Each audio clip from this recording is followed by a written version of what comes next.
So welcome everyone, we've officially started. Please do use the functions that we have available through this Zoom call to engage with. If any questions come up throughout, know that we are recording this video for posterity's sake and for further engagement after our time here together. And so please feel free to use the audio and video function later when we do our conversation, but also the chat if questions come up during. And officially, hello and welcome to this studio visit and performance lecture by Kamala Mackerel. I am so grateful to be here on behalf of ArtSite Incorporated and the Art Gallery of Windsor. My name is Derek Carl Bizzo. I use they, them pronouns exclusively, and I am the Special Initiatives Coordinator at the Art Gallery of Windsor. I'd like to thank my colleague, Imogen Clendening, the Programming Coordinator of ArtSite Incorporated, for inviting me to welcome everyone and share these formalities. And a big thank you to Imogen for all the labor that she's done to make today's event possible. Briefly, for those who are not familiar, the Art Gallery of Windsor, it's a not-for-profit art institute in Windsor, Ontario. We were established back in 1943. The gallery has a mandate to be a public art space to show significant works of art by local, regional, and national artists, and also fostering a love and appreciation of art with you. Please check out our website at hew.ca. ArtSite Incorporated is a not-for-profit art-run center for the contemporary arts dedicated exclusively to expanding the visibility of contemporary arts with our region and advancing the professional presentation, promotion, and animation of contemporary art forms. It's not an art-run center, it's an artist-run center. The artists that make the art run the center. There we go. So I want to encourage everyone who has not already had the chance to please visit ArtSite's website to engage with the exhibition by Kamala Mackerel, Breaking the Promise of Tropical Emptiness, Transsubjectivity, and the Mauritian Postcard. It's an incredible exhibition, and what they've done to create an online edition of it is quite phenomenal. So please do check it out. There's a dedicated tab for the exhibition that you can find if you visit artsite.ca. And I do believe artsiteinc.ca, and I do think Imogen's gonna be dropping a link directly to that. So please do click and save until the end to enjoy. And also do visit Kamala Mackerel's website, lamackerel.net, and I'll drop that into the chat as well. I've been in a bit of a rabbit hole the last while, learning so much about Kama's practice, their works, and I very much encourage everyone to spend a great amount of time doing the same. It's well worth it. And I'm very thankful to get to be here tonight. And so on behalf of ArtSite Incorporated, the Art Gallery of Windsor, also to thank our co-presenters for this event, the Art Gallery of Windsor's Thrive Youth Drop-In program. It happens on the 2nd and 4th Tuesday of each month. I get to facilitate it, so please share it with the youth in your lives, as well as the University of Windsor's Women and Gender Studies program. Thank you so much for the sponsorship of tonight's event. Also to thank our community partners, the River Bookshop, where you can actually purchase Kamala Mackerel's work, Zonfam, which I have. Yeah, I'm waiting for my copy. I'm so excited. So I'm going to drop the link there too. So thank you to River Bookshop for partnering tonight, as well as Positive Pathways and Trans Wellness Ontario, two very important organizations to support as well as our community. And so as I'm doing this Thanksgiving, I also would like to share a land acknowledgement. And so while this conversation is happening digitally and virtually here today, to acknowledge that ArtSite Incorporated, the Art Gallery of Windsor, and ourselves here today are physically situated on Anishinaabe territory.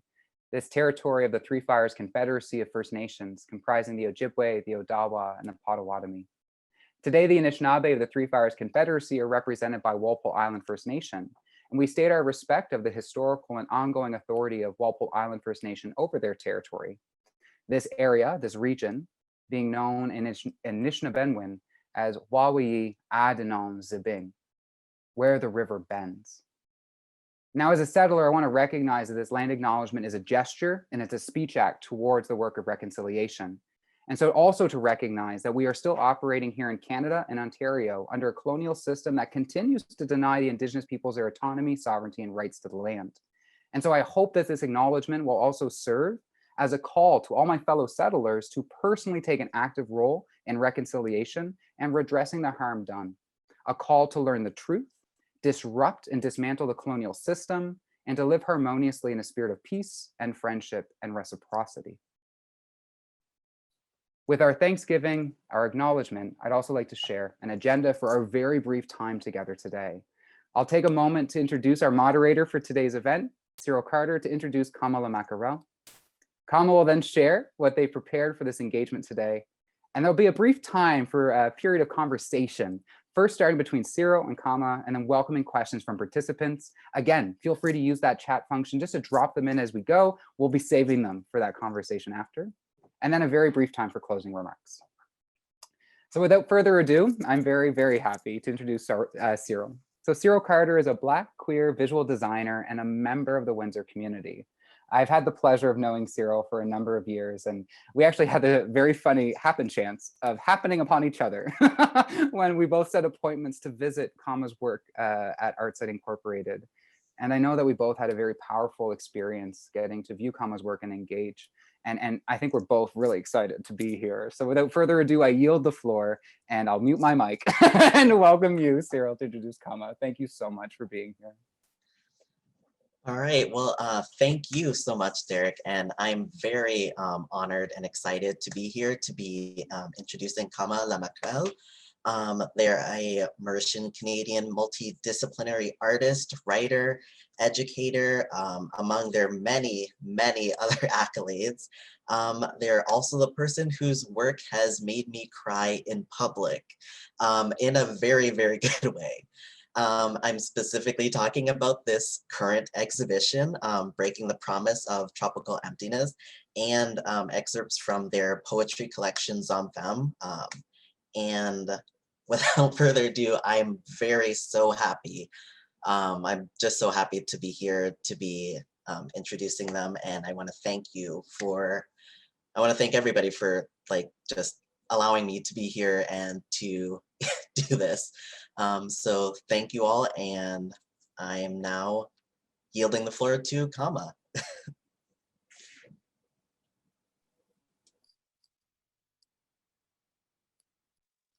Hi, thank you.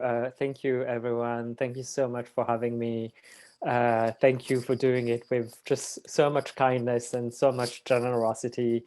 I come to you today from the traditional territories of the Ganyagehaga, the city where I live, known in Ganyagehaga as Dijage, known in colonial terms as Montreal, has also been a meeting place for many, many indigenous populations before any of us settlers were here. And as much as my work is about Mauritius, and Mauritius will always be home, I have also set up a home for myself here in Dijage in Montreal. And I do want to start by giving thanks to the lands and the waters that nurture me, that give me the food that I eat, that give me the oxygen that I breathe, and also acknowledging the traditional keepers of those territories and the long histories of those territories, many of which were violent histories. And I think it's important for us and for the future generations to reckon with that history. It's such a delight to get to share this moment with you.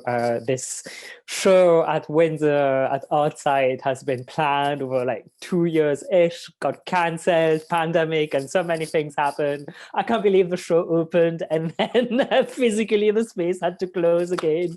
But these are the times in which we just have to keep reinventing ourselves. Like, I think a lot of my own experience as a marginalized artist, as somebody who's self-taught, like I did not go to art school. Like, I learned, like on my own. I learned from my community members. I learned from YouTube tutorials, community workshops, and this is how I built my practice. And I think a lot of how much of my work has come from a place of urgency, and so much of my work has had to do with reinventing myself.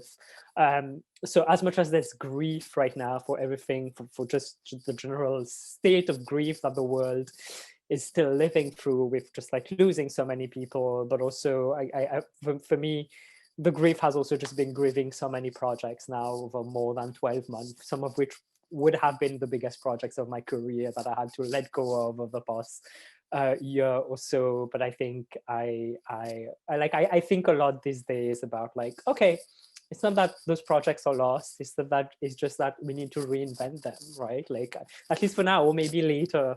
And so I do want to express my gratitude. Like, you know, we managed to make the physical exhibit happen, and then unfortunately the gallery had to close with the stay-at-home order in Ontario. But very grateful to the entire team at Artsite, who now, you know, have put the exhibit online, so you can still access it. I know it's not the same thing, but you can still access the exhibit online. So thank you for that, for reinventing how this work comes to you. And thank you everyone for allowing this work to also come to life through my voice and my body in this moment, in this engagement that we get to have today, even if I can't physically be here with you. I'm here on your screen and my voices are in your kitchens and your living rooms and wherever it is that you might be right now. And yeah, and my spirit definitely is with all of you. So I'm going to start by reading a couple of pieces from Zomfam, which is my debut poetry collection that came out last September. And I want to get started with this because I think there's a lot of, so for those who might not know, I'm a multidisciplinary artist. I work in performance, in poetry, in visual arts, installations, and I move through those different media and I merge them and I come out of them. And so I want to actually start with Zomfam and then go through the rest of the practice and what that looks like in studio. But I think there are a lot of overlaps so Zomfam is a Creole term in Mauritian Creole, which means man, woman as one term. Basically means transgender. Like that's the closest equivalent you would come to transgender or trans femme. As you can see, even the cover is about, actually, funnily enough, this cover, which was made by two close friends of mine, Only and Kayan Ching, because I wanted it to be a textile piece, the cover, but this cover is actually inspired from one of the photographs that is being exhibited at Artsite right now. So even the cover, so there are always like those overlaps in my practices, including even in the title of this book. Yeah, so I'm going to start by reading a couple of excerpts from Zomfam, and then I'm going to go into talking about the rest of my practice and specifically the exhibit at Artsite, and then yeah, and then we'll opening up to discussions and questions.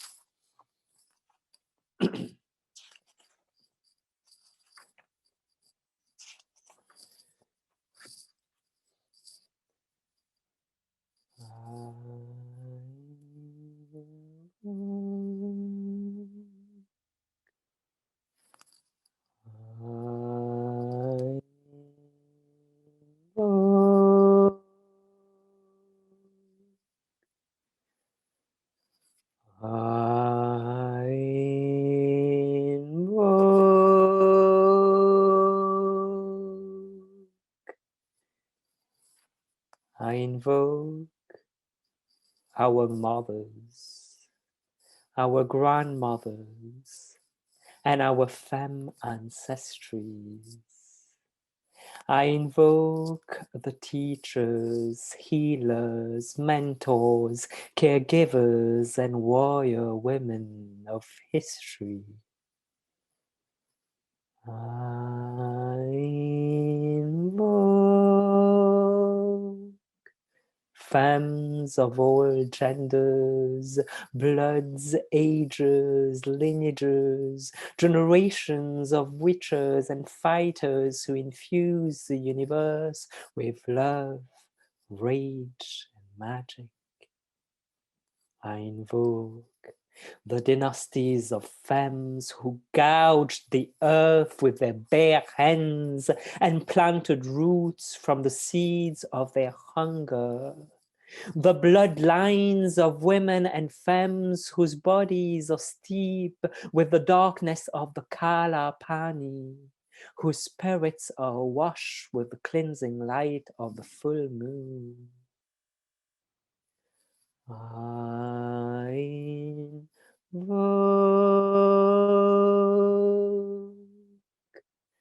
my great-grandmothers, whose unknowing bodies stormed on a ship from the continent to the island, hands tied, bodies battered, minds resilient.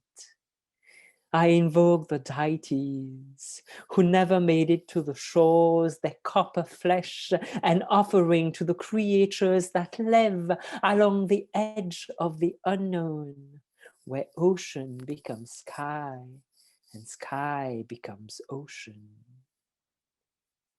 I invoke the generations who suffered, who died, who lived, who fought, who resisted patriarchy and colonialism on sugarcane plantations. I honor my mother, Vimala Devi, nurse, caregiver, teacher, mentor, inspiration and embodiment of femme power. I honor her mother, Dana Pakyu, whose fortitude knew no bounds, whose story remains untold, repressed, forgotten, chained to the silence of history. I honor Rita, whose womb carried ships of born and unborn children, brave mother who offered her milk and blood to quench the inconsolable longing of the aching land. I honor Katai, woman of rose water, saffron, betel leaves and nuts, whose rugged feet walked earth, sand, basalt and burning coal. I honor Kamala, whose ceremonial fingers enchant the dead and bring their spirits back to life. Uma, whose visions speak in femme tongues long forgotten. Lalita, whose soul flows like rivers longing for a sea to call home. Asha, whose ancestral lungs carry curses that quiver like crackles of burning sandalwood. And Devika, whose grief is cavernous, like a sinuous passage in the night sky. And I invoke, I invoke, I invoke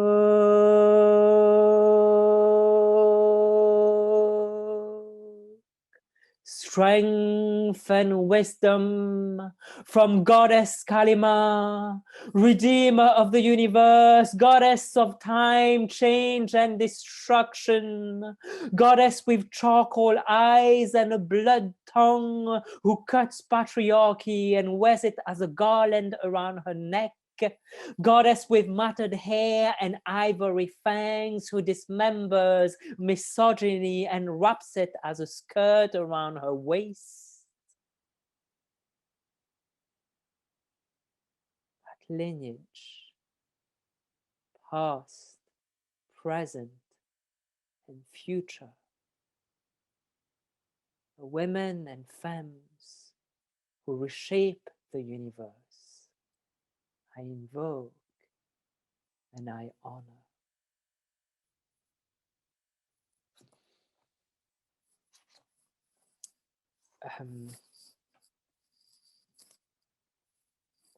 Thank you everyone. This was the opening piece, which is like the prayer, the invocation that opens Somfam. I'm going to read one more piece. So there are only 8 poems in the book. Basically, there are only 8 poems. And oh yeah, maybe I'll give a little bit of story of what's behind it, and then I'll read the next piece. There are basically eight poems in the book, and they're all long form poems. So it's not conventional poetry. They like expand over like 10, 12 pages, 15 pages.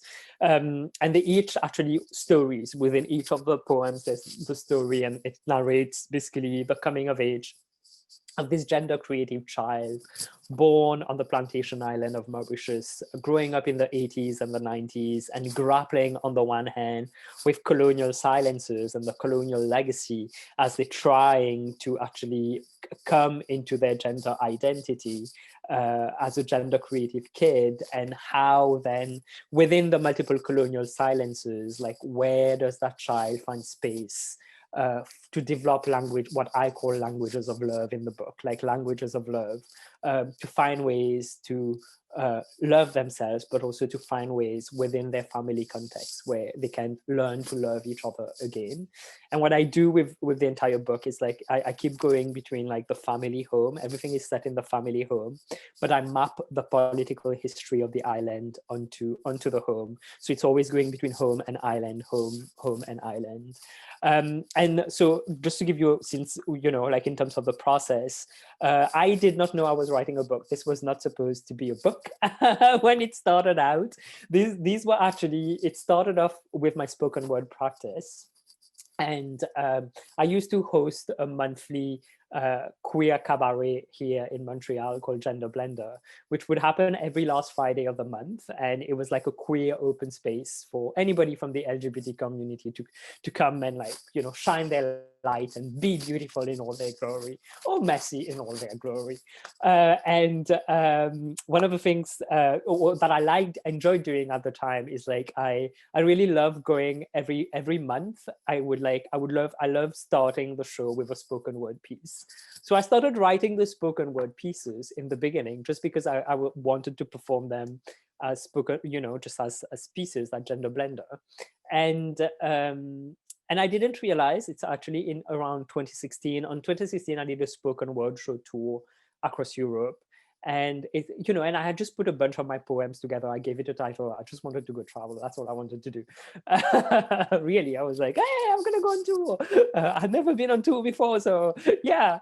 And you know, like I did like a few cities in Europe, but it's only after I came back here, that I realized that for the first time I was like, oh, there are all those poems there, and I'm actually narrating a story. Like I had never, because I had written them as separate pieces, right? So I never realized that there was actually a storyline being developed. And I love that when that happens, like those moments where I talk about it as like when your art speaks back to you. It's almost like your art is telling you, hey, do you know what you're doing here? I love those moments when that happens. That was like one big one for me, where I was like, I think I've been writing a story. And then I wanted to develop, I developed the manuscript for the stage. So this was written as a manuscript for to be performed on stage. You know, so then I reworked the pieces, put it all together. But I did not want the performance to just be a spoken word piece, in the sense of like, typically when I do spoken word, it's like me and a mic stand and that's it. And it's just my voice doing everything.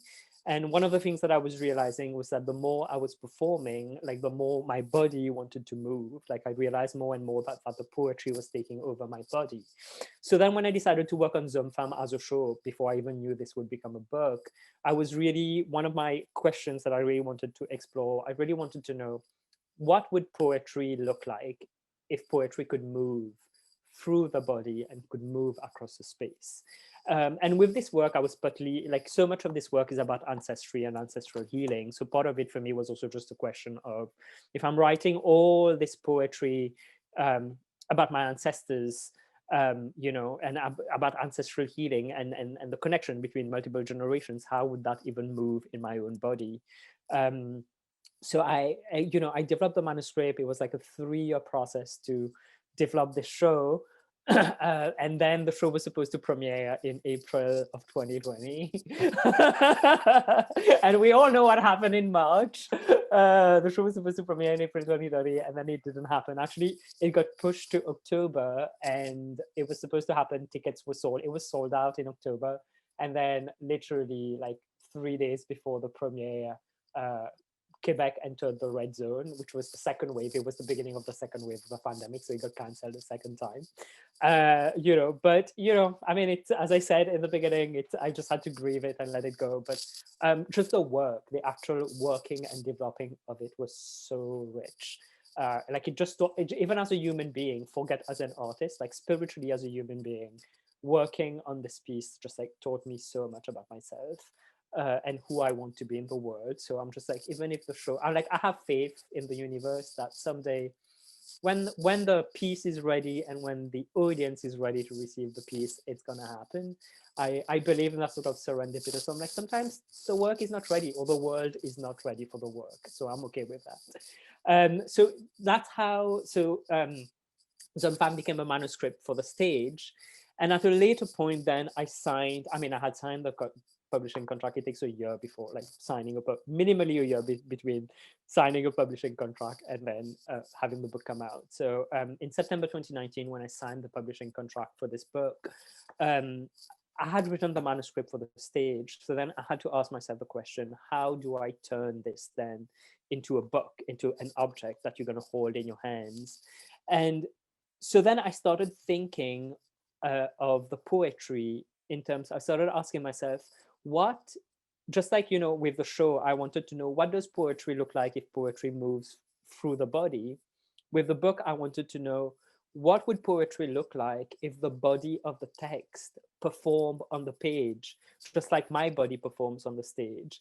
So one of the things about this book is that, like, it's actually laid out in a very in very intentional ways, which are not necessarily like, you know, it's not like, you know, like the poetry actually moves and travels across the page. And that's something that's, yeah, that's something that was just like very intentional for me, because I really wanted to capture that feeling of the body of the text. Oh, this is also one of my favorite pages. Yeah, I really wanted to capture bring my performance, my performative background into the literary work, but also the visual arts background, right? Like, because when you look at it, it's like, you know, when you're looking at the work, it's also like a visual object that you're holding in both your hands. And I'm going to show you my favorite spread. This is my favorite spread of this entire book, which is all about the ocean and the island, and a lot of the movement of how the text is laid out on the page is thinking through the rhythm of the ocean and the rhythm of waves. So yeah, so that's a little bit of, yeah, there's this one as well. So that kind of guides the reading. So I encourage you, I'm going to read one more piece, but I also do encourage you to get yourself a copy of the book. Like, ask your library, your public library, to get it if, you know, like you can't afford to get an actual copy of the book. Just tell your public library or your local library to order it. Yeah, because I do encourage you to also, like, you know, like, feel it as an object in your hands. There's that part of the practice in it. So there's that. Okay, let me read one more piece. Which one am I going to read? Okay, I'm going to read the second piece in the story, which is 20 Years of Break. And then I'll go on to other things. Okay. In 1986, almost 2 decades post-independence, on an island where the colonial carcasses of power have just been transferred to a displaced and broken people, where a starved population feeds on opportunism like dregs of banana wine in the hollow of a bottle.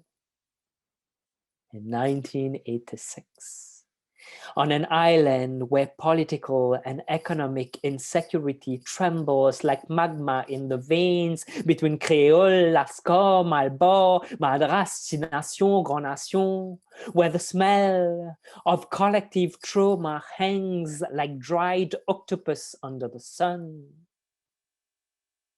My parents each hold a child in one arm, and from their free hand they sign.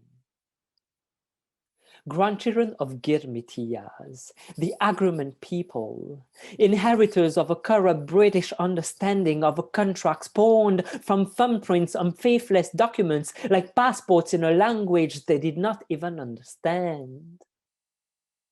My parents sign on a piece of paper. Indentured muscle memory works its black ink in the tip of the pen. Doubt and fear shake their soul. Peace and redemption settle their fingers. My parents sign their first mortgage.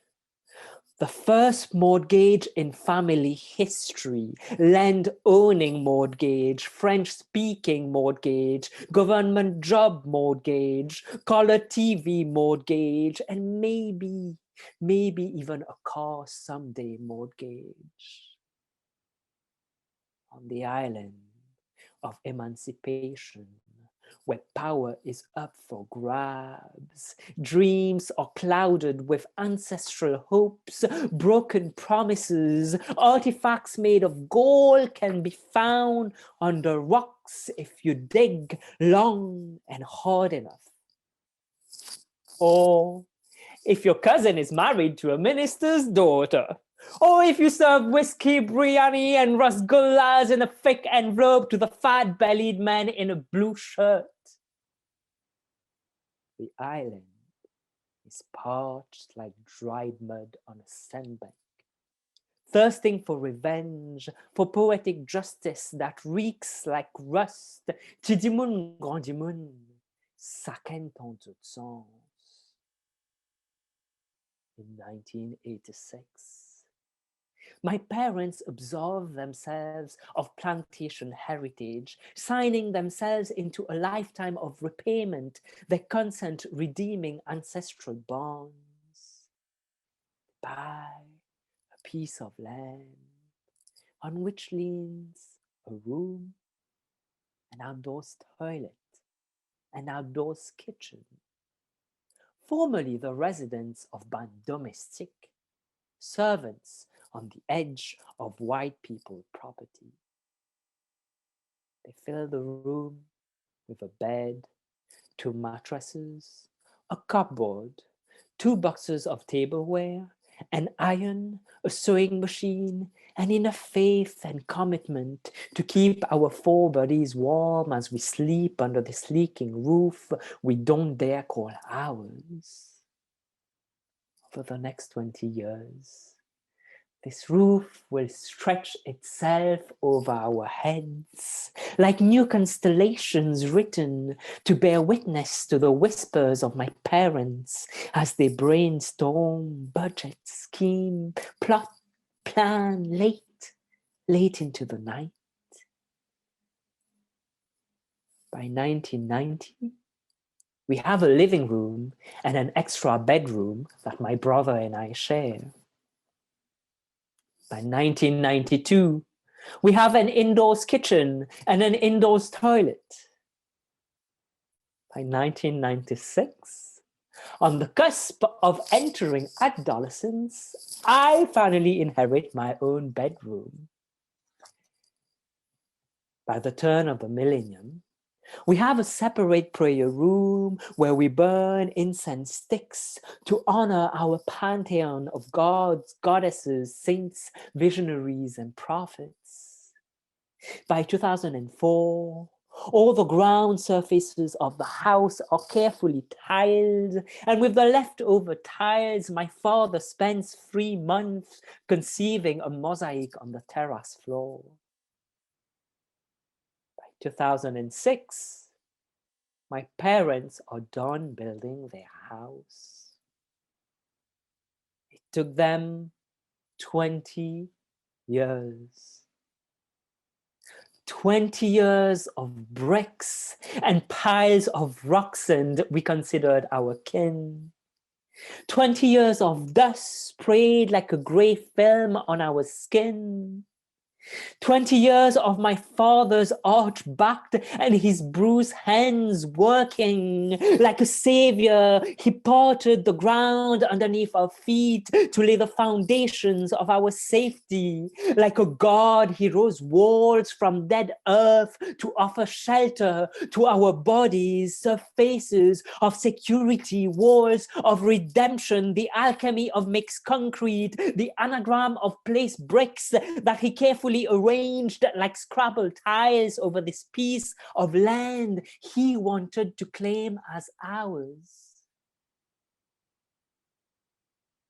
Every space in this house, our house, my house, the house I left behind, the house I ran away from, Every space in this house speaks of my father. The surfaces smell of his cemented hat soaked in sweat. The roof heats up like the burnt skin of his cheeks. The tide flows slip like his glasses off his nose. The walls have the callous texture of his dried hands like sandpaper. Every door frames his pout, his lower lip pushed forward. Every window reflects the assiduity of his gaze, the empty depth in the black of his eyes. For 20 years, I watched my father build this house, creating his life's work in the language of men who were forced to cut their tongues, hang them in the wind like cautionary tales on sugarcane stalks. Their silence, a stout echo, haunting, haunting, haunting, haunting the island like sea foam. 20 years. I watched my father's mechanical body wear itself out. He grew smaller and smaller as the walls around us got higher and higher. My father built, he built more rooms, a garage, a veranda, an extra bathroom. As the surfaces spread around us, so did the distance between our bodies. So did the distance between the words we exchanged. So did the expanses of the walls, the thickness of the paint with which my father trapped his feelings, shielded his heart. His quietude vibrated in the sulkiness of his work, in the ceremonious sipping of his afternoon tea, in the bitter burn of his right hand against my child face whenever he caught me in a dress, in how he left the radio on all the time so he didn't have to hear our voices, in how he read all the time so he didn't have to engage with us. Pamphlets, flyers, Sunday newspapers sprawled like leftover food over the dinner table.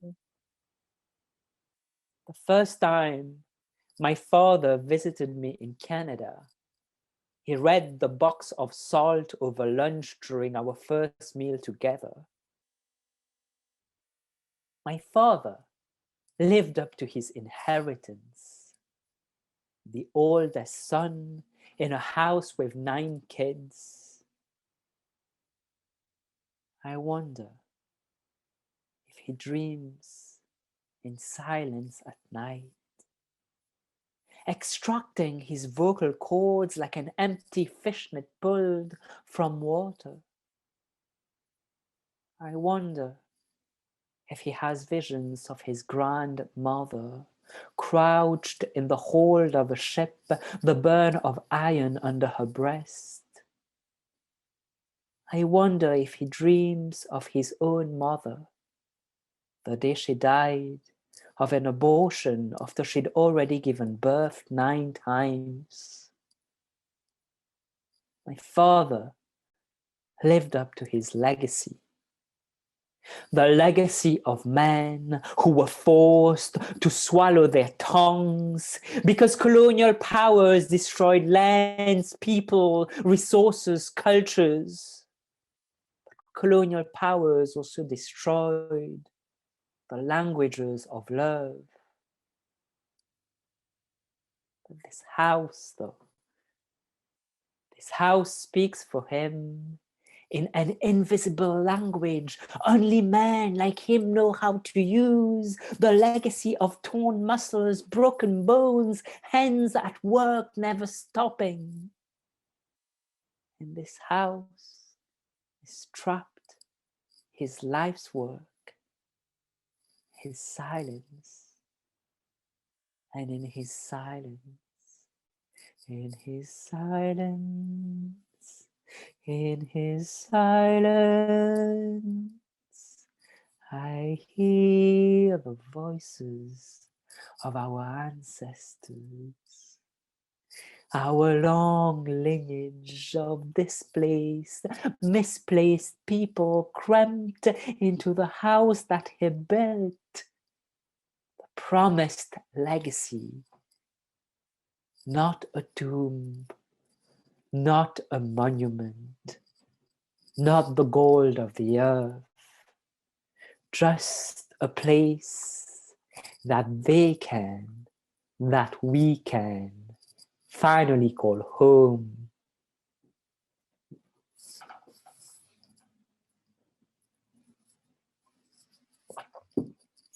Thank you.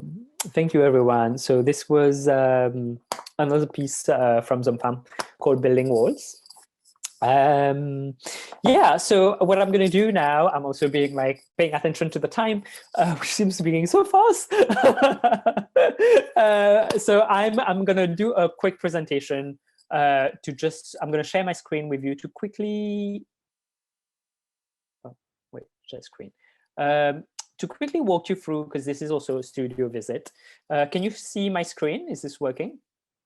Yeah, I think I'm gonna go. I think I'm gonna go faster. I'm gonna go a bit faster with this presentation, if that's okay, and then we can go deeper into the Q&A. I think that's better. I just want to make sure we make enough space and time for this. But a lot of based on what I have already shared with you, a lot of my practice is about articulating languages of decoloniality through intertextual and intertextual practices. So what I mean by this is as I've already explained in for my process of working with Zomfam, is that I am very interested in working in the interspaces, actually across and interdisciplines.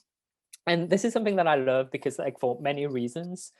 First of all, I feel that for me working in multiple media, because I am thinking through the same questions across multiple media. And one of the things that I find personally rich is that it gives different point of access to people to the work, right? Not everybody wants to pick up a book and read a book, but maybe you want to see the video that I've developed, right? So then there are multiple points of access, and I think particularly when we're thinking through questions of gender and decoloniality and social justice in any way, at least for me, I want to be able to create as many points of engagement with that as I can, but also I love working in different media, so that's also one of the ways in which I think about it. And I always bring some poetry into it because, I like to say my poetry stays my first love. But what I'm also interested in is also the interspace, right? What is the middle space? When we have those colonial structures, such as particular disciplines, right? And we're told they're supposed to operate in this box and this box. I like to think a lot of the interspace as being the space where my voice emerges, but also where what has been repressed, what has been silenced, right? I think it's in this middle space that the colonial silence can take voice, because it operates outside of the colonial structure that dictates this is what a discipline should be on the one hand. But on the other hand, for me, there's also something about, being Black on my father's side, brown on my mother's side, Catholic on my father's side, Hindu on my father's side, being Mauritian between Africa and India, but also on my way to becoming Canadian and living between 3 ancestral languages and 2 colonial languages. But also, and then I'm transgender, right? And then I'm I also travel across genders.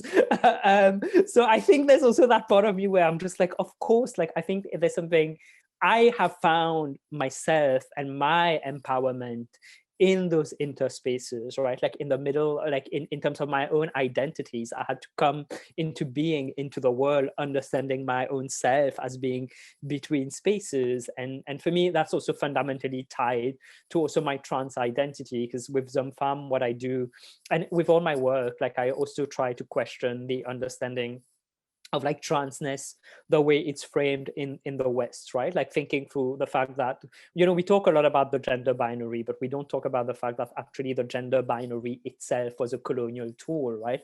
It was a tool of colonization that was brought across the world, where through history, there, including with the indigenous peoples of those lands, of Turtle Island, there had always existed people who existed outside of the of the binary, but also those people who existed outside of the gender binary. At least in my culture, the trans people were seen as sacred. They were sacred because being neither men nor women, they were in the middle space that allowed them to connect between the spirit world and the human world, right? Like, and for me, that part, the spiritual part, is so fundamental to my artistic practice. I'm just like, for me, that's what I'm trying to articulate for my art practice. It's like, you know, like when I was talking about the show Farm earlier, and how it transformed me, one of the things that happened by the time this show was ready, even if I didn't present it to an audience, was that really by the time the show was ready, I felt like it wasn't me performing anymore. Like my body was just a vessel. Like it was other voices speaking for me, you know, and for me, there's that sacred part of the interspace that I occupy as an individual, that I occupy as a trans person, that I occupy as a spiritual person more than anything, that then is translated into my work, into my art as well. So the interspaces for me is a very rich space between which and across which I love to work. So yeah, maybe I will skip on a few things. I think I'm going to go, there was more I wanted to share here, but I'm just going to skip for now. And I'm just going to talk about a couple of projects just so we can go into more of like the studio side of it. And I will show you like a few, because I know there's the photography and the video that now is available on Outside's website. You know, I've talked about the performance and the poetry, so I kind of want to talk about my other media as well.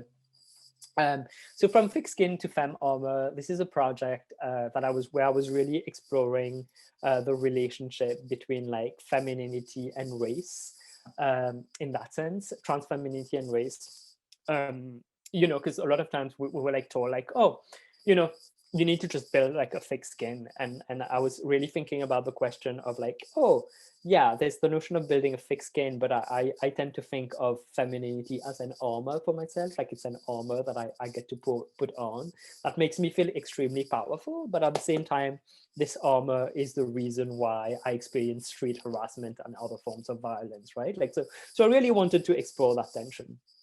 So this piece that I'm sharing with you is actually one of the textile pieces as part of this collection that I've worked on.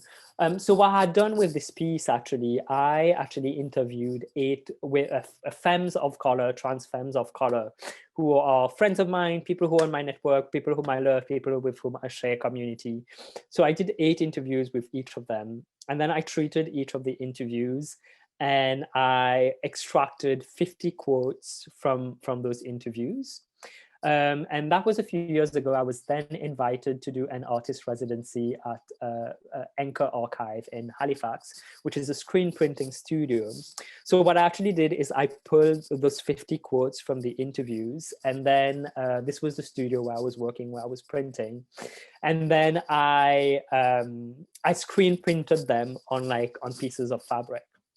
This is just some images from like the background work in the studio. One of the quotes says, "Dear femmes, your most powerful, magic, and most dangerous weapon has always been you." The other one says, "My femme philosophy does not live in words, it lives in my body, in gestures, in feelings that move through me. Being femme is about embodying playfulness, femme is about finding power in play."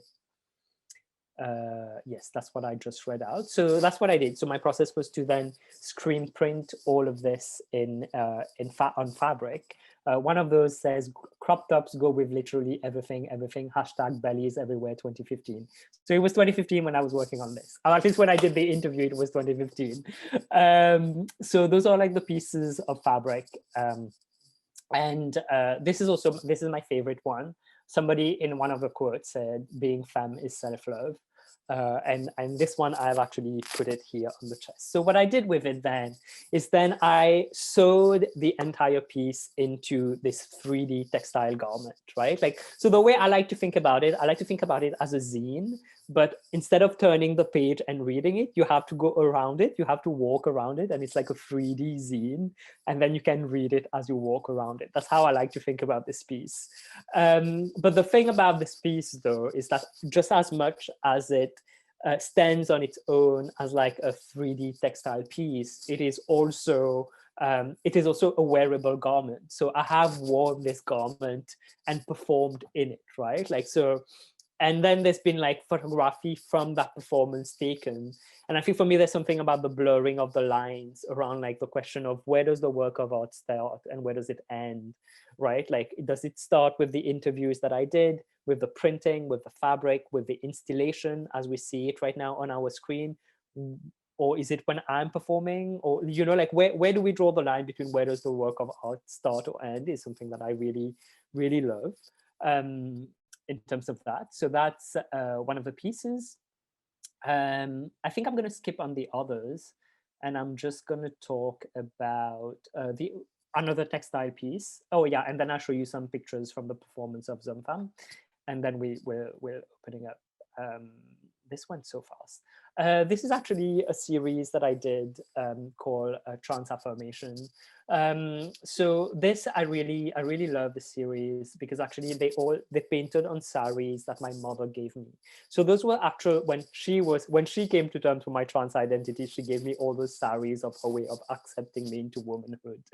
And it was just so intimate, and those were actually garments that she had worn, right? Like that she wore around her body. And there was something so intimate about it. And I was really thinking for that notion of like intimate, like the private and the public, right? Like, because in many ways, the garments that we wear are absolutely private, but they're totally public, right? They say so much about who we are in the world once we're in the world. And I kept some for myself, and then I decided I'm going to make some art with some of them. So I painted those trans affirmations on them, and they're really simple. They go like honor trans endless, love for trans women of color, protect trans youth, remember trans power. It was very important for me to keep the message like very short, because I also wanted to make a statement around the fact that whenever we talk about gender issues and trans issues, like it's always like everybody has a point of view, everybody wants to go about it, it just drags along. But then what about this? And then what about this? And what about this? And I'm just like, the message is pretty simple, okay? Like protect trans youth, honor trans elders, love for trans women of color, remember trans power, we're done. Like it's 5 messages, okay? We don't need to write like 5 million pages on this. So that was also like an intentional thing. And one of the things that I love about this piece actually is also like I've used it a lot of times as like public interventions where I would just go and hang it in a public space where it's not supposed to be, and I'll just leave it there. I'm like, otherwise somebody's gonna steal it or whatever, but it's like, like, and I just leave it there, and everybody's gonna be like, what is this thing doing here? And then like it also gives access to that kind of like quick public intervention in that sense. So I really love those pieces in that sense. And now what I'm gonna do is I'm gonna share some images from just the performance, so you get to get a sense of the performance of FAM. And then I guess we'll just go into the question. This went way faster than I expected. So those are some images from the performance that hopefully someday, will be on a stage, and who knows, maybe we'll travel to Windsor. So this scene specifically is from a piece in the book called Your Body is the Ocean, which then gets turned into the video, which you can see on Artsite website. The video Your Body is the Ocean comes from this and that was literally, the show got cancelled. The way this played out, the show got cancelled. I was like, okay, I'm going to grieve it and let this go.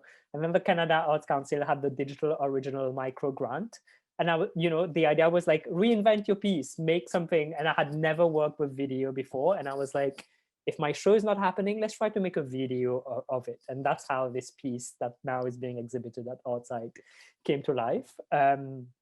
So yes, and there are 25 kgs of salt involved in this performance. Please go see the video as well, and you hear the poetry in the video. The poetry and the movement and the salt all come together. Yeah, and those are some more images from Zumfam. Across like this is the scene where like the house is getting built. And then there's like, yeah, and then you see me, there's also the dance, there's also the poetry dancing across the stage. That totally happens in this performance.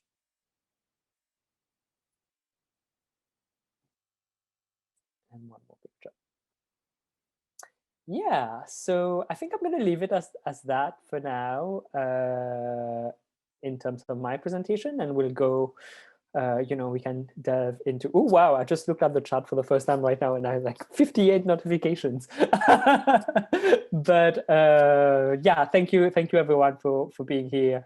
I'll put, and I'm on all the social media at Kamala Mackerel. Also, if you want to look more into my work and what I do, you could go to my website or at Kamala Mackerel on Twitter, Facebook, or Instagram, and there's more stuff there.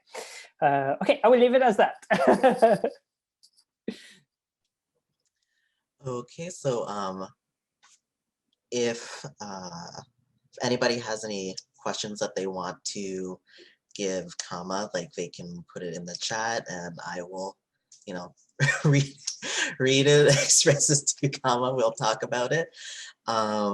Thank you again for that beautiful poetry, just reciting the way you did it, the movement of your body, the tone, the way you expressed the words. It was just very great. Great. I'm just so I guess I'll just have a quick little question at the beginning. Was just how much it meant for me to see your piece, to see the photography, to see the postcards, to be in that space as a Black trans person, and seeing it where I live, and going there and just experiencing just the visuals of it, because they were so large, the images were so large, I was able to just sort of feel myself being there and just really absorbing everything that I was seeing and just enjoying it, just enjoying what I was seeing and feeling so represented, and being able to be in an art space in my own town, seeing, somebody representative of me and being oh, this is just so beautiful and I feel so seen, and, is this what everybody else feels going to art museums, is this what white people feel like when they're just out and about? It was honestly so beautiful, and I want to thank you for just letting me experience that. Thank you. This is just really, it just means so much, because there's always that question around whom are you making, pretty with writing, I get that question a lot, but whom do you write for, and I never say, I'm just I think I always write for someone.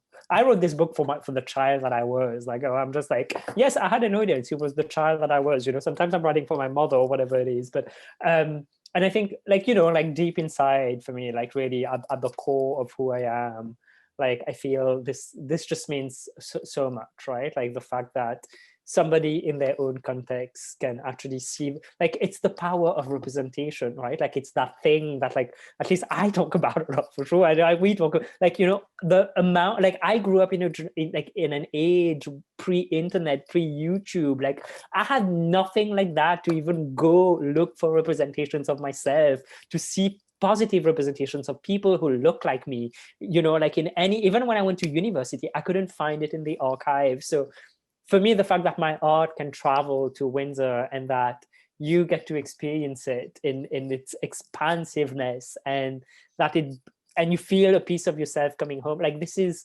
the reason why I do the job, this is just it means so much. This just means so much. Yeah, it's so meaningful to me. I'm glad. And so there is a question in the chat from Ostoro. So they're just mentioning, I feel that you were touching on this a little bit when you were asking when does the process of art become art?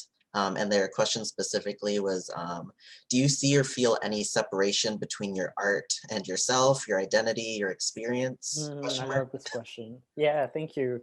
Thank you. Yeah, I would say the more time goes by, the older I grow, the more gray hair I get. the less so. I think the less, as in like the more the separations disappear. And I think a lot for me,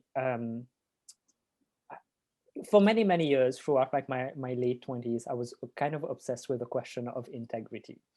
And what does it mean to live a life of integrity? Like I was really obsessed with that question. And it took me a while, and now, I'm sure my answer to that question, you know, I think it should only stay as a question, right? Like for me, it should only stay as a question throughout my life. But I think for now, you know, like I talk about everything that I do as I frame it as my life's work. That's what I say. And for me, because there is no separation between Kama as a public figure, Kama as a visual artist, Kama as a writer, Kama who I am in my personal life with my loved ones, right? Like with my neighbors, with and for me, it's because all of those emerge from the same core values, right? Like they all emerge from the same values. And yes, there is a deep sense of purpose in terms of like, you know, like, yeah, in a certain way, it's entangled in the sense, in a beautiful way, not in a messy way, you know, in the sense of like, this is also the work that I do. For me, all of it actually emerges. And that's how I also then, with time and experience, I started to think of like, oh, that's the integrity of my body of work, you know. And when I say my body of work, I'm including who I am in my personal life, right? Like who I am in my interpersonal relationships, right? Like if I'm, you know, if I'm talking about this book and I'm telling you I'm concerned with the question of the languages of love, how does that language of love then express itself in how, as the human being that I am, independent of colonial history, intergenerational trauma, all of those things, like how is it that I love and I relate in my life, right? Like that's a fundamental question that remains, you know. And you know, I mean, Cyril and I, we had a bit of a chat the other day, Yeah. right? Like, and it was the same thing because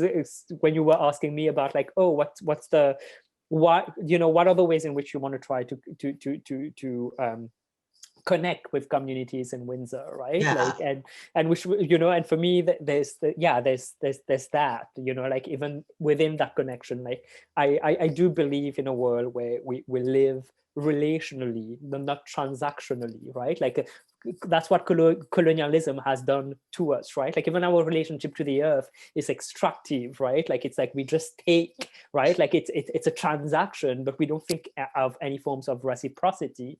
And for me, all of this, so to go back to this question, all of those form part of the values of not only who I want to be and who I try to be in the world, but also those are the values that I want to leave behind, you know, like, because I think, I do think it's time for us to rethink the ways in which we exist in the world, but also the ways in which we relate to each other in the world. I think it's time for us to recenter the value of relationships. And for me, that's part, you know, like that's part of whether it's in the art, whether it's in the creative process, whether it's like in terms of who I am in my everyday life. I don't necessarily draw like the older I grow, the more I see it as like, and now I understand it. I was like, oh, maybe that's what integrity means. It's like a vessel, and you make sure you stay in that vessel, and everything that you do is in there, and it's always grounded in those values. So that's kind of, Yeah, like all encompassing. Okay. Oh, there is another question in the chat from Derek. They're saying that I really appreciated listening to a video of you speaking about the Self-Love Cabaret. Could you tell us more about this work, and also how that space is a place, in quotes, is a place where people can imagine and reimagine our being in the world, where we can love ourselves and do it honestly and with integrity? oh my God, this is amazing. I can't believe you watched this interview, because those are like my words from like maybe 3 years ago coming back to me right now. Where I'm like, I said this. I'm like, I think I might have said this. Thank you. Thank you for this question. I mean, I think I mean, I've mostly just talked about like my artistic practice during this talk, but one of the other fundamental parts and big part of my work is that I have a community arts practice, and I've had that for like more than a decade now. where, I mean, right, like right now I'm running a mentorship program for 14 BIPOC trans women from across Canada, whom I'm seeing every week. But I'm saying this because that part of my work, like whether it's Gender Blender, Self-Love Cabaret, Our Bodies, Our Stories, like I've created projects over the years which for me, like really what the idea was to like create a safe space for marginalized voices where we can meet, but for me there's something so sacred, there's something so fundamentally sacred to that process, because I think there's something magical that happens when we get to be in a space where, one, we feel safe, where we know our voices are valid and that our truths are valid, and then we get to share those stories. And then there's somebody else who's going to bear witness to that story and hold the story for us. I think there's something so deeply magical about this. Like, this is like, when, because that's the thing, right? Like throughout our entire lives, we've been told you're not good enough, you're not this enough, you're too much. We're either not enough or too much, right? Like they're always like, every time we speak, I think it's Amber Dawn, who's one of my favorite contemporary poets. Amber Dawn, who I think, I'm paraphrasing Amber Dawn here, but in her memoir, How Poetry Saved My Life, she says something to the effect of, liars are people who have been told that their truths are not valid, or something like that. I'm paraphrasing. And that stayed with me, right? Like in terms of like, oh yeah, you lie because you've been told, when you spoke the truth, you've been told that your truth is not valid. And I found that like so powerful in that sense. So anyway, so to go back to that question, I think there's something extremely, this potential for deep transformation if we create spaces where people can birth their own stories, and that those stories are held in ways that are valid, in ways that are valuable. I think, and I've seen it over the years, really. That's why I keep working. And, like it can change your life, that moment when, the number of times people came to Gender Blender and they were like, I wrote a poem, I've never shared my poetry with anybody. And then it's that first time and there are 100 queers in the room and everybody holds that space. It's like their life changes when they wake up the next day, So I don't even know where I went with this question. Oh yeah, we were talking about I was like, where did I go? I think it's a way of allowing us to come. Those are ways. It's not the way. Those are ways, at least the ways I've adopted, to allow us as marginalized people, as marginalized communities, to empower ourselves and to come into our own selves and come into our being. Yeah, honestly, on that note, I think it like speaks to like a level of like legacy of having something like outlast you, of creating like these spaces that aren't centralized just on you, but like you've made these spaces for people to come in and, lift them up further on, like after, after you leave or you move on to something else, but they're still there that people can still, gravitate to, that it's not, a comma specific, event or organization or group. So that way after, it keeps building and it keeps growing and people still have these spaces, long after people have, moved and gone somewhere else, or maybe it's not a part of their life anymore, but this thing is still there, and it's able to, grow on its own, and how important that is for especially like marginalized communities to be able to have something that stays, to have something that just keeps building on top of itself. So that way, it's not related to just one person, that when that one person leaves, okay, now this group is done and now, now everybody's separate again, like I think that's really beautiful. I love that. And I don't know if you experienced that in Windsor at all, but like in the context that I've operated, a lot of times that's why, like, yeah, I try to like let go. I'm always like, those are just tools, and then I leave, because like that happens so many times. I feel like when you see those cycles of like somebody's leading, like, you need somebody to lead everything, and then of course they will burn out, right? Like, and then they burn out, and then it's like, oh, why was it tied to that one person, right? Like, and yeah. Let me just really quick read the chat, see what questions we have here. One moment. Okay, so there's a question from Janet. She says, a question I have connects to fem armor. You rightly captured how our femininity is both an armor and a vector for violence.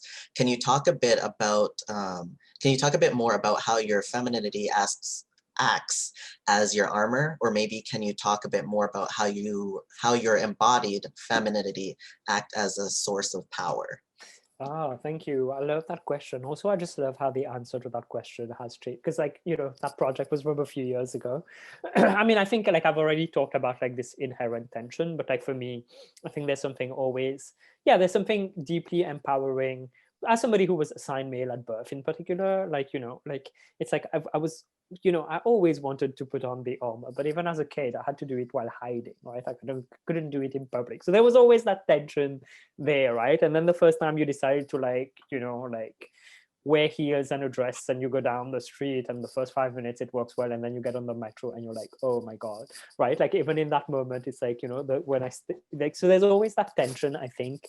But now in terms of like the part where I'm like, oh, I think for me, increasingly now, I understand my femininity, my trans femininity, specifically in spiritual ways, increasingly so. Like, so a lot of it for me has been around deepening my spiritual practices. A lot of it for me, like really, that's where my entire trans identity has like is at the moment. Like I'm way less concerned with like, of course I still love certain things. I think also at a point of time you're just like, I'm gonna stop wearing heels because I can't do this anymore. There was also probably just a pause where I'm just like, you know, I'm not that young anymore. Okay, there's certain thing my body is just like, you can't wear those heels anymore. So I just keep the pretty shoes and I look at them. So there are certain things where I'm just like, yeah, I'm like, I can't, you know, I don't know, I can't be bothered to shave every day. I'm like, I don't care, I don't owe anybody.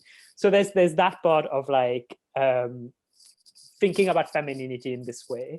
But I think for me now, increasingly so, yeah, I've really been tapping into like looking at like, you know, I open with the invocation that is a prayer to all the lineages of like all the femmes that came before that I could trace, right, from history and imagination. And I think, and for me, that's part of like a decolonial process. That's part of like of retrieving a past, right? Like what is it about the power of the feminine within this colonial context of the patriarchy that scares the shit out of people? Why is it so terrifying? Like, and that's the thing, because, you know, like a lot of what we talk about as hatred, right? Like we're like, oh, you're whatever phobe, right? Like phobia being like the hatred. But actually, I've been increasingly thinking of like, particularly in terms of my own trans femininity, is like, what is it about me that scares you? What does it trigger in you? Because there must be something freaking magical and awesome about me that you see me and you start freaking out. Like that says something about who you are. That says nothing about who I am, right? Like, so I've been increasingly thinking about this, and I'm like, why at this particular point in history are we living in that sort of patriarchal society, right? Like, I mean, also, you know, and what existed before that happened? What kind of power was actually tied to femininity and to trans femininity, right? And that's when you do the research, you're like, oh, people like me were sacred in pre-colonial societies. Okay, I would have been a goddess or a priestess or something like that, right? Like, but I think that's, so for me, you know, like I'm saying this kind of jokingly, but also in a serious way, the return to the spiritual. Like, I think for me, it's really representing the return to the spiritual. And yeah, and it's something, and it's not just personal for me, right? Like, of course, my spirit is my personal practice, but also for me, it's also something, it goes back to the question of values, right? Like exploring my femininity as a spiritual practice then allows me to leave something behind and say, listen, like this capitalist thinking, you know, of transactional relationships where women's bodies and femme bodies are actually exploited in this particular way, maybe we need to rethink this. So how do we then dream a new model? and spirituality has become the space for me to I'm still working on it, of course. I think it's a work in progress, but that's the direction where I've been going. So there is a question that from Abby Lee that is asking about what's coming for you for your practice, like what do you have up and coming next? What's up and coming for you? But right before you answer that, because that's a very good question. Like where can people see you? Like what's coming up next for you? I do just want to quickly just speak to what you've just said about the histories of like femininity and colonialism. And for me as an identity, being trans masculine, so to speak, like I use like quotes because I'm like, I dress sort of present somewhat masculine, but I never feel masculinity in myself. And for myself, when I was coming into my own identity and I was trying to understand what I didn't like why I couldn't identify as a man, or what negative feelings I had about it. And so much of it boiled down to what, like, patriarchal, like white supremacist, like hierarchy levels of what being a man was. And I was like, well, I'm not those things, but that doesn't mean that a man can't be, nurturing, kind, loving, creative. When I think of my childhood, I think of myself as a very flamboyant child.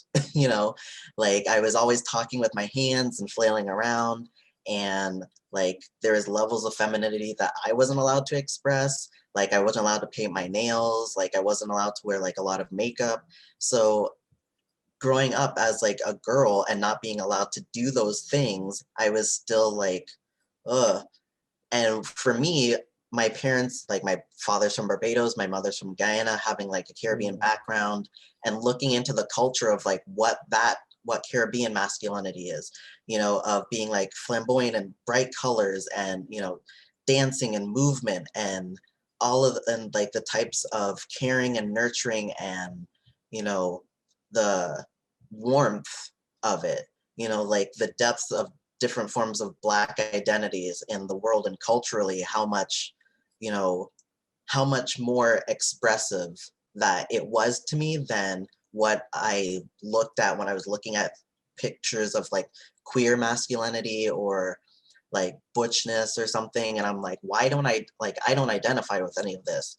But looking into like Black masculinity and being like, oh, like they wear bright colors and they're very, expressive, and they move their hands, and, it's like how they look and how they dress, and like aesthetics is very important. And it's very important to the men in my family. Like my father, my grandfather, like they were known for how they dressed. And like when you were talking about how your mom gave you her saris, like my father, he gave me like one of his old pairs of shoes that didn't fit him anymore. And like him and his shoe collection is like huge. And the fact that he was like, hey, I got these shoes, they didn't fit me, but like, do you want these shoes? And how much it meant for me and my own like gender identity for him to give me something of his, and how much clothes means to him, and knowing how much clothes means to me, and being like, here, like this is for you. And like that bonding moment, it was just like really beautiful. And it's just fun for me to like look into like the histories of like my culture of like Blackness, of Caribbean culture, and finding different ways of gender expression, and being like, oh, there is a path for me, that there's a path that's been, that's older than me, that I can find. And like family has always been like really important to me, and like having that cultural aspect to my gender identity, and being able to be like, oh, I can pull from my own family, I can pull from my own history in finding like a path forward for myself. Like it meant the world to me to be like, oh, there's different ways to be a man. Like I'm still not a man, but like if I was, there's ways to be one, that is, I'm not even changing myself. It's like it's in my family. And I'm like, oh, that's so cool.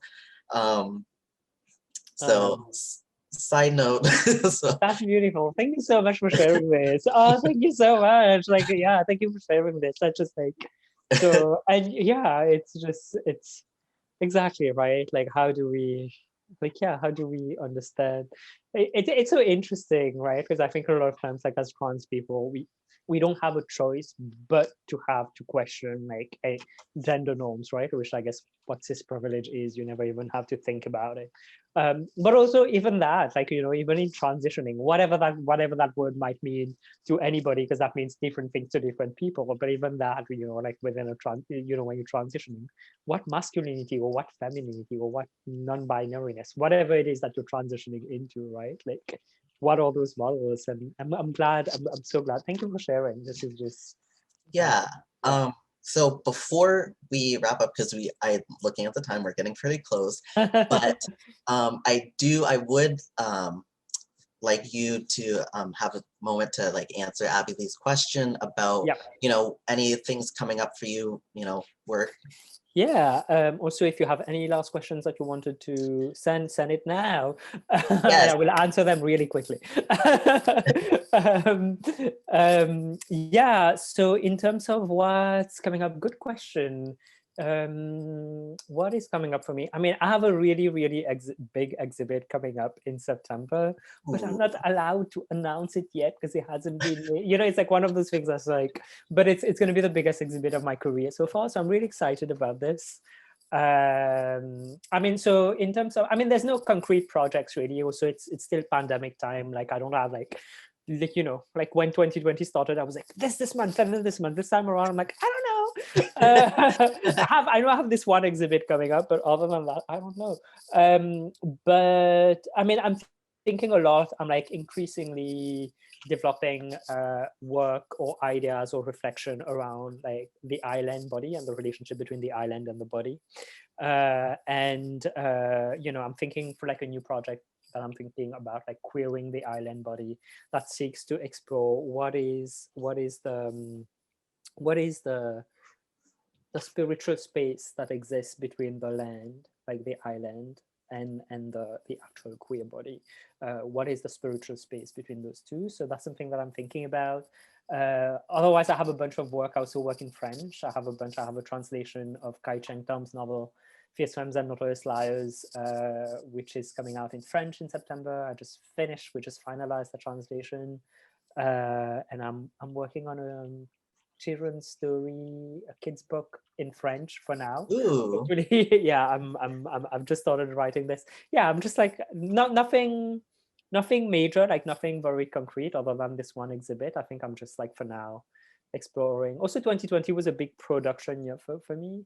Like I have those years, those moments where like I'm going out, and I think now is the time where I'm like, I need to go in now. I just want to read a lot. I want to nap. I want to get some sunlight once it gets warm outside, and just you know, and meditate. And so I think that's kind of going. I do understand that we are like right at the like Let's edge go. of being done, and there One is more a question. question. Let's go. One last question. If I don't know if we have room, but I'm gonna say it anyway. If Uh-huh. we don't, maybe you know you can send a mass email to everybody, you know, explaining what your thoughts on this question. So last question from Sarina. So they're saying, can you speak about a moment when you were the only queer POC in a discussion, event, or space where you first realized the power of your voice / words to speak unapologetically? Ooh, we kept like Yeah, it's the such a piping deep hot question, and I'm question for like, the oh no, that's end. such a great question. Okay. No, it's great. Don't apologize. This is a Right great there. question. No, it's amazing. It's such a good question. Whatever.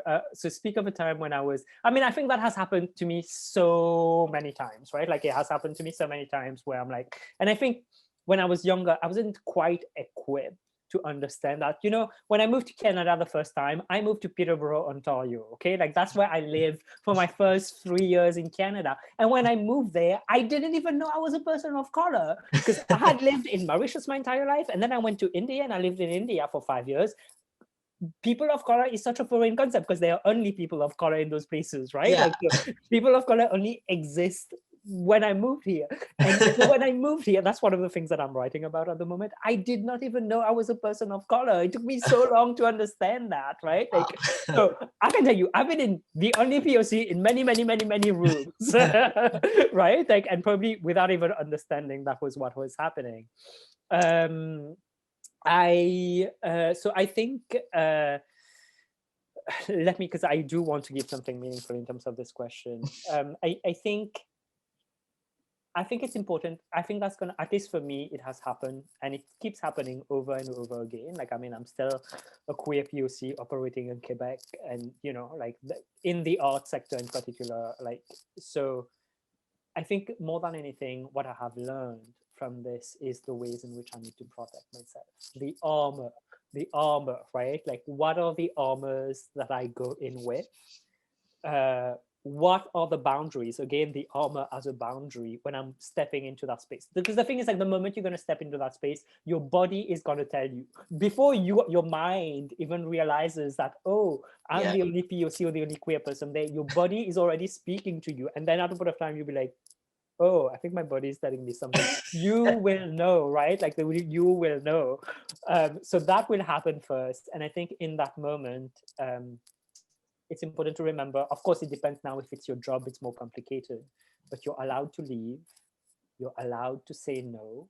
You don't have to educate anyone. You're allowed to, like, you know, have an armor. You're allowed to just go like, I'm here right now. I'm stuck here. This is bullshit.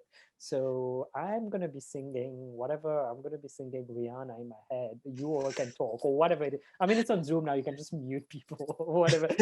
But I think it's so important to protect yourself because, like, the first thing that's going to happen, your body is going to react. And that's your fight and flight reaction, right? Like your body's telling you run, right? Like that. And it's important to listen and to protect yourself.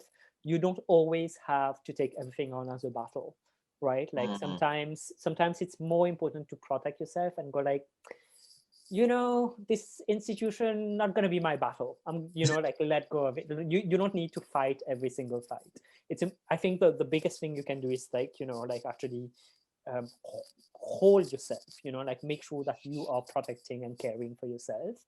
And then, so that's the one part of it. And then the other part of it, I think, is for me, what has been magical and sacred and transformative has been creating closed spaces, right? Has been creating POC only spaces, queer only spaces, queer POC only spaces, like that. That brings a whole new level of your even yourself, of like how you can be fully yourself.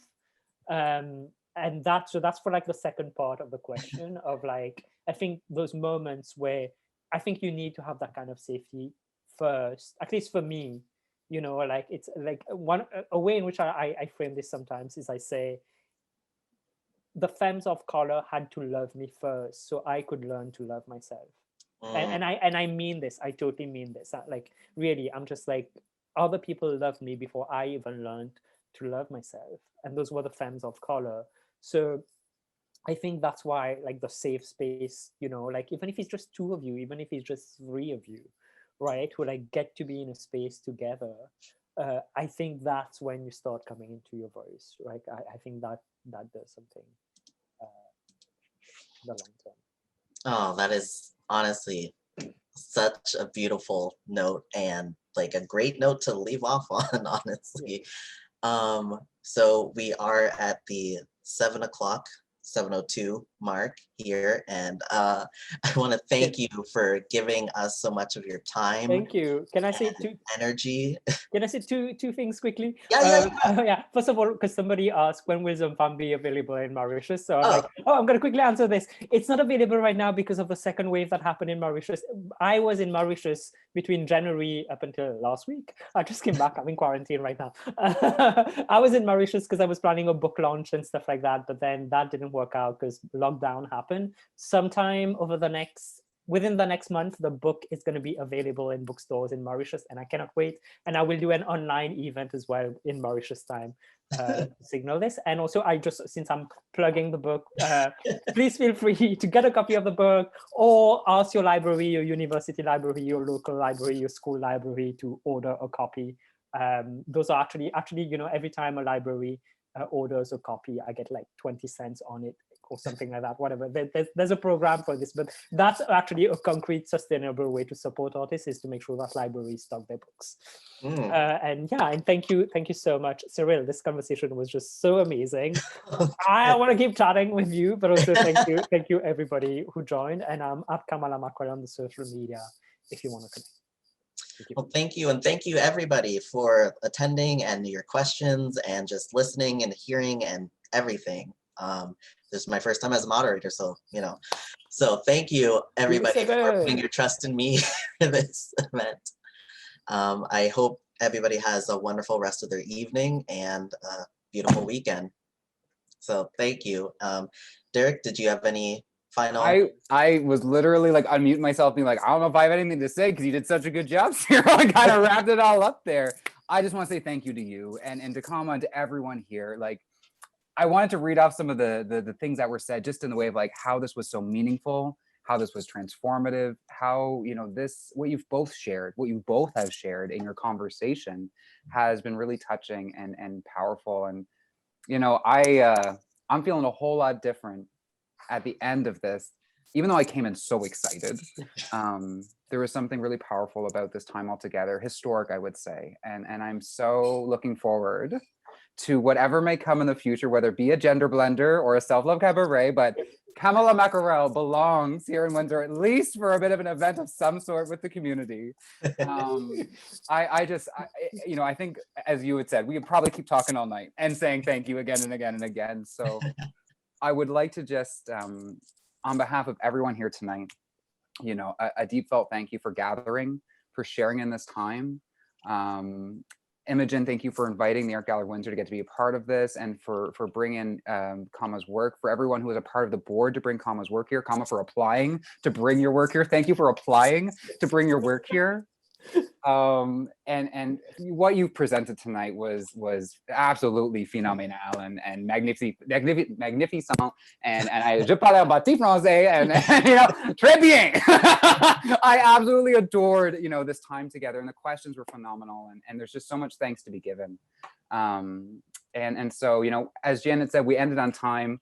My wife was like, look at you go, and I'm holding us up. So I do think at this point we will say our adieus. Kama, if there's any last word you want to give just before we signal off, I yield the floor to you. Love. Yeah, I appreciate that, love. And so I'm going to end them actually.